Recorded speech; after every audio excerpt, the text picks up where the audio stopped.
অসম্ভব মজার একটা তরকারি। যারা খেয়েছেন তারা তো খেয়েছেন, জানেন, আর যারা খান নাই তারা অবশ্যই এভাবে রান্না করে একবার হলেও খাবেন। আসসালামু আলাইকুম ভিউয়ার, সবাই কেমন আছেন? আশা করি সবাই ভালো আছেন। বাজার থেকে কাঁচা কলা নিয়ে আসছি, ইলিশ মাছ দিয়ে রান্না করব। এখানে কাঁচা কলাটা কেটে আমি পানিতে ভিজিয়ে রাখছি, আর এখানে মাছটা কেটে নিছি। এখানে ইলিশ মাছ আছে আর 2 পিস তেলাপিয়া মাছ আছে। যেহেতু ছোট ছেলে খাবে না, সেজন্য ওর জন্য তেলাপিয়া মাছ দিছি। আর ইলিশ মাছটা কেটে পিস পিস করে একটু লবণ মরিচ হলুদ দিয়ে মেখে নিলাম, আর সাথে কলাটাকেও হলুদ মরিচ লবণ দিয়ে একটু মেখে নিছি। মাছ আর কলা দুইটাকে হালকা করে ভেজে নিব। প্রথমে মাছগুলা দিয়ে নিচ্ছি, পরে কলাটা ভেজে নিব। এখানে কলা নিচ্ছি একটু বেশি করে, 3টা কলা নিচ্ছি। আলু দিব না সেজন্য। অন্য সময় আমি আলু দিয়েও রান্না করি, কিন্তু আজকে কেন জানি আলু দিতে মন চায় নাই। আজকে শুধু এক্সট্রা ইলিশ মাছ দিয়ে কাঁচা কলা দিয়ে রান্না করতে মন চাইছে, সেজন্য ওটা করে নিলাম। মাছগুলা দিয়ে আমি এপিট ওপিট হালকা করে ভেজে নেব, ভেজে উঠাই নিব। মাছগুলা ভাজা হয়ে গেছে, তো আমি এখন উঠাই নিচ্ছি। আর এই তেলের মধ্যে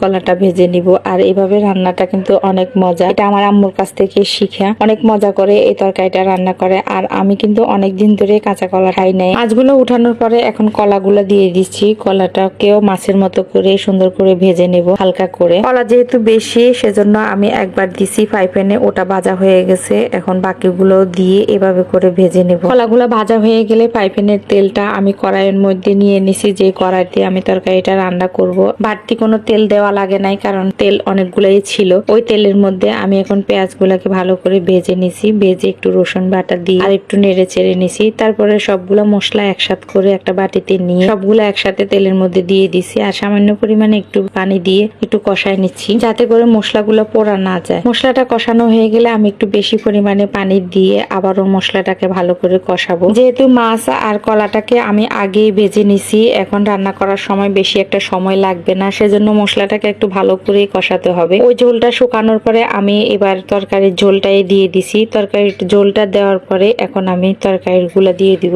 মাছ আর কলাটা দিয়ে দিচ্ছি একসাথে। কলা তরকারিতে একটু ঝোল বেশি রাখতে হয়, পরে শুকায় যায়। এরকম ছড়া তরকারিতে একটু বেশি করে ঝোল রাখতে হয়, না হয় পরে ঝোল থাকে না, একেবারে শুকায় যায়। এর আগের বার যখন ছড়া রান্না করছি ইলিশ মাছ দিয়ে, ছড়ার তরকারিটার ঝোলটাও কিন্তু অনেক শুকায় গেছে। তরকারিটা হয়ে গেছে, নামানোর আগে আমি কটা কাঁচামরিচ কেটে দিয়ে দিছি। আমি ঝোল অনেকগুলাই রাখছি, কিন্তু পরে দেখা গেছে যে ঝোল অনেকটাই কমে গেছে। রান্না বান্না তো শেষ করছি, এবার খাওয়ার পালা। বাটিতে বেড়ে নিয়ে আসছি। বড় ছেলে নাই, ছোট ছেলেকে নিয়েই খাবো, ওরে বাড়াই দিছি। আর এদিকে আমার জন্য বাড়াই নিছি। আর তরকারিটা এত মজা হয়েছে আজকে, আমার ছোট ছেলে খেয়েও সেও অনেকবার ওর নানুর কাছে ফোনে বলতেছে যে আম্মু অনেক মজার একটা তরকারি রান্না করছে। একটু বেশি করে রান্না করছি, যাতে করে ওনাদের জন্য দেওয়া যায়। আর অল্প একটু করে ওনাদের জন্য দিয়ে দিছি। আম্মু তরকারিটা অনেক পছন্দ করে, আর যেহেতু ওনারা সবসময় আসে না, পাশেই আছে, আর আমি তো সবসময় গিয়ে খাই, সেজন্য ভাবলাম যে আমি রান্না করি, আম্মুর জন্য একটু পাঠাই। আম্মুর জন্য একটু পাঠাইছি। আর এদিকে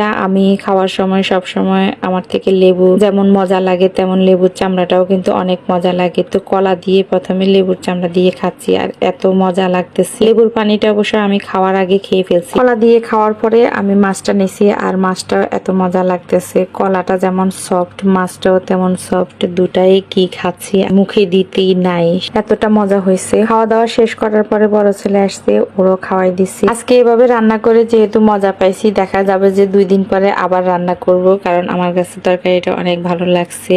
আর যেহেতু আমি রান্না করছি, হয়তোবা দেখা গেছে আপনারা বলবেন যে একটু বেশি বেশি বলতেছি, আসলে বেশি বেশি না, সত্যি অনেক মজা হয়েছে। যদি আপনাদেরকে খাওয়াতে পারতাম তাহলে আমি নিজেই অনেক খুশি হতাম। তো সবাই ভালো থাকবেন, আজকের মতো বিদায় নিচ্ছি। সবাইকে অনেক অনেক ধন্যবাদ। রান্নাটা কেমন হয়েছে অবশ্যই জানাবেন। আল্লাহ হাফেজ।